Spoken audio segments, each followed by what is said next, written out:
اچھا ڈاکٹر زبیر صاحب، پاکستان کیا پوری دنیا کے اندر اکانومی کا ایک بڑا سادہ سا رول ہے کہ taxes are a result of business activity, اور پاکستان کو internationally 22 places ease of doing business کے اندر ہم لوگوں کی امپروومنٹ بھی ہوئی تھی. ابھی مزمل اسلم صاحب فرما رہے ہیں کہ دیکھیں ہمارے یہاں بزنسز، بڑے بزنسز جو ہیں وہ ان کی پروفیٹیبلٹی بھی انکریز ہوئی ہے. بینک کی پروفیٹیبلٹی کے بارے میں ہم تھوڑی دیر پہلے بات کر رہے تھے.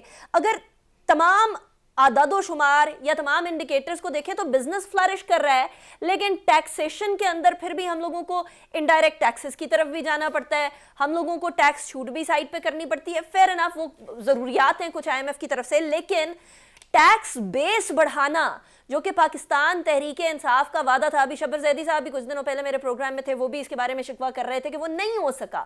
کیا کوتاہی، کیا کمی بیشی رہی جو کہ ہم لوگ نہیں انکریز کر سک رہے ٹیکس بیس کو اس طرح؟ جناب دیکھیے، میں ٹیکس بیس کے اوپر بات نہیں کروں گا. یہ حکومت وقت کا کام ہے کہ وہ جن کو انہوں نے چھوٹ دی ہوئی ہے سیاسی وجوہات کی وجہ سے، کہ یہ ان کو ساتھ یہ سیاسی معاہدے چھوڑیں. تمام ریٹیل سیکٹر جو ہے کوئی ٹیکس دیتا ہی نہیں ہے، وہ پوری مارکیٹیں جو ہیں وہ تھوڑا سا پیسہ جمع کراتی ہیں.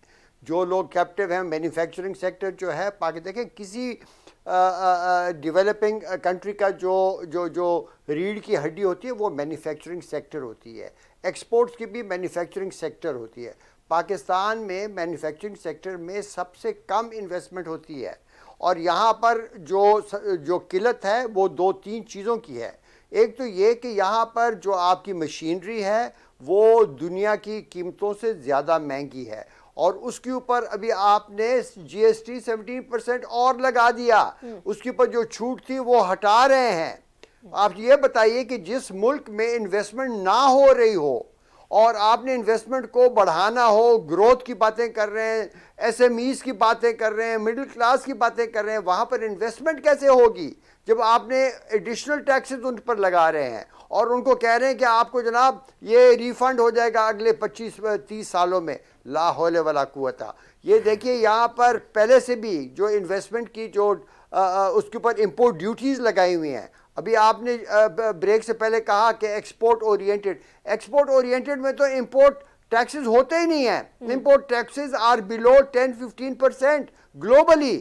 ایسٹ ایشیا کا آپ وہ دیکھیے، میریکل دیکھیں، اس کے بعد باقی تمام ایشیا، تمام ساؤتھ ایشیا آگے نکل گیا ہے ہم سے، اس لیے کہ انہوں نے امپورٹ ڈیوٹیز کو ختم کر دیا.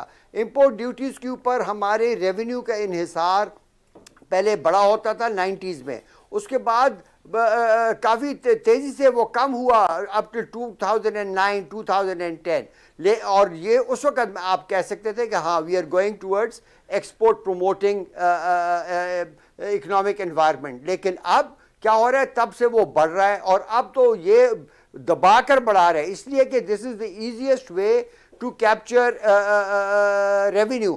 یہ پاکستان کی جو آپ کی کرنٹ اکاؤنٹ کا مسئلہ ہے اور آپ کے ریزروز کا جو مسئلہ ہے اور ایکسچینج ریٹ کا، یہ کبھی بھی چنی ہوئی چیزوں کے اوپر ٹیکس لگانے سے نہیں ہوتا. یہ اکنامکس یہ آپ کو نہیں سکھاتی. یہ ایک سیکنڈ میری بات سن لیے، یہ ایک سیکنڈ میں let me finish my one sentence.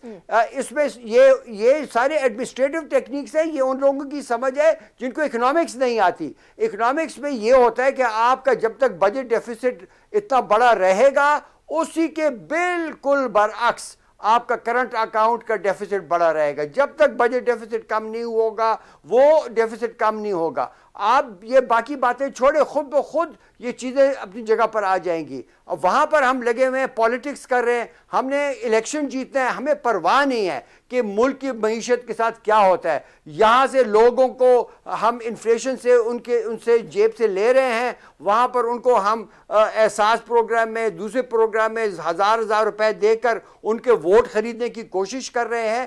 This is all ہاچ پاچ، this is a ہاچ پاچ of economics. یہ ایسے نہیں ہوتا کہ اس سیکٹر کو یہ دو، اس سے یہ لے لو، اس کو. یہاں پر میکرو اکنامک بیلنس نہیں ہے اس ملک کے اندر. دس از ناٹ اکنامکس.